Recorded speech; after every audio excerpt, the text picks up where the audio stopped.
You know, they say engages don't last forever.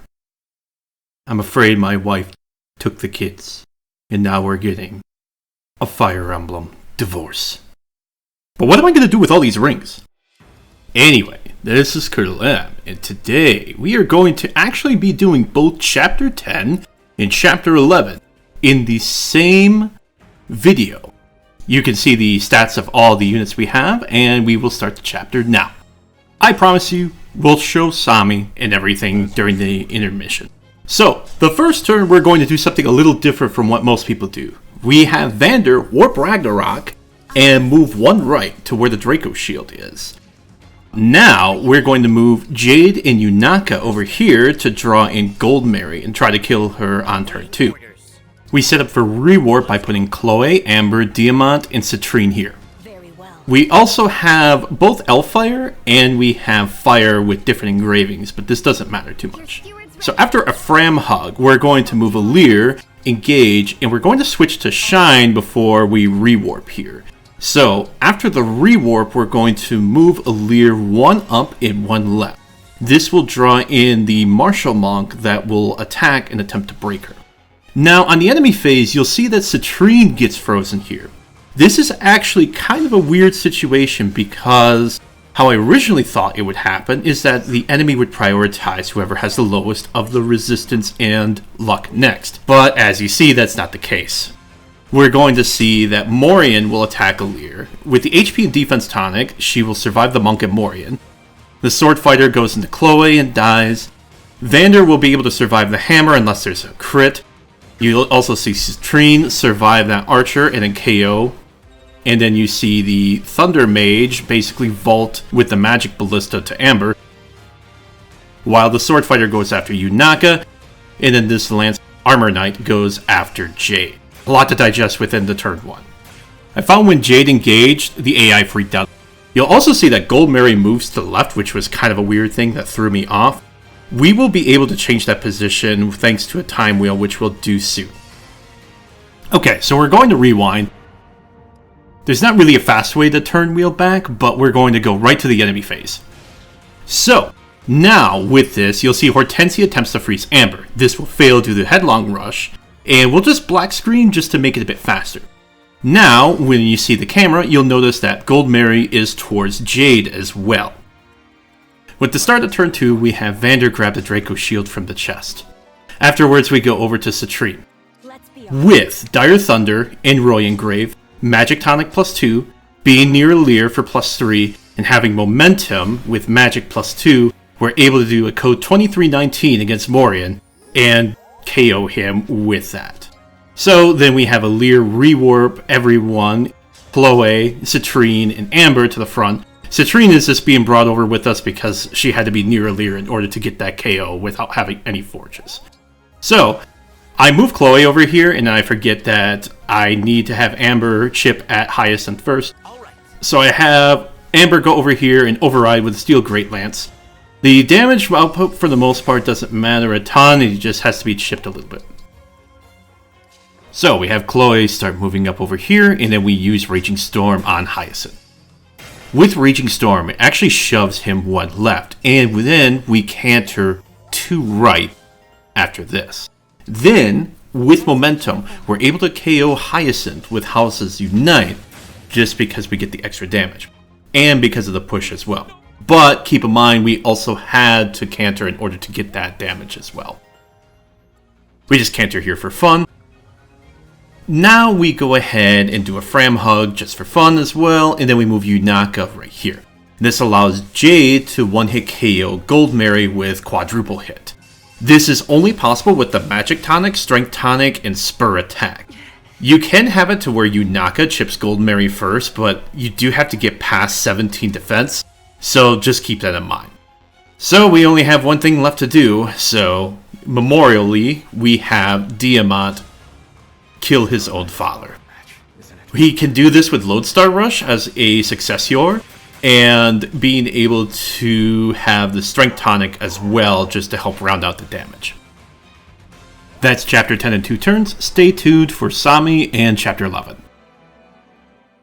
Today's Sami is brought to you by Priestess 2, who has Alear with mods on, as well as a Sami with a red scarf and some cool shades to go with it. Thank you very much, Priestess. I have a link to her channel on the comments section, as well as within the description of the video. If you want to watch her content, she's been doing Engage low turn count as well. She's been doing it without DLC and without using fate bonuses. You should watch it. Finally, I also want to thank Mecha for sharing my YouTube series on his channel on Monday. It was great to see him once again. We co-commentated quite a while ago, and we've been good friends ever since way back in the day. So it was good to hang out with him again, and it's nice that I have time to hang out with him some more. Thanks again, Mecha. I appreciate it. Also, go watch his videos. They're great. Now it's time to show off the Mona Lisa, basically, of what I've been working for and why I've used the well as much as I have. So, as you can see, these are all the units that we have. I'm also going to use a luck tonic here, just because I was having a situation where I missed an attack, so I just had Alear use that.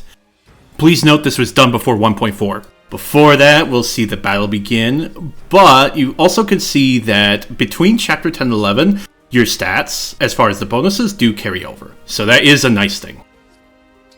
So, let's see what the Mona Lisa has to offer to us. Go ahead. So, we're going to start with Yunaka here. This is actually necessary for the rescue chain. How rescue works in this particular map is that it will go left, then right, then up, then down. As your steward. Now, we're going to have Vander start warping Alear right here to this tree. It's actually important that it's to this tree and not that far forward. But we do need Cantor, which is very pivotal for trading this warp around. Basically, passing the baton. So, now we're going to warp Framme, and Framme is going to be one of our final warpers. We're also going to Cantor Diamant 1 down. This allows Citrinne to trade the warp over. And then, with warp, we're going to warp Alear 5 down. With Citrinne's warp, she's not going to be able to remove. We could put Cantor on her, but it's not worth it. So I show that Alear still can't reach, so we have Framme with her last hug. Warp Alear 5 down. And this will allow Alear to reach her destination. Basically, Framme is the Uber. Yes, I wasted 700 SP, don't ask. Okay, so we're going to use Raging Storm here on this archer. And you know how the Mona Lisa was considered perfect? Well, I decided to add a little mustache to it. So I figured, I'll just sit and meditate on it. And I found this situation to happen. So apparently, with the Three Houses ring, Kev was also able to find this with XS and their playthrough as well. It will spawn the 4 hounds, and it will spawn Ivy & Co. so long as that particular tile, and I think the one next to it, is cleared. So we get everything. We also get Edelgard overridden, and we have Lucina instead. We're gonna have Zelkov kill this particular mage. And killing this mage is actually nice because with the time crystal, it means that we have something to go back to.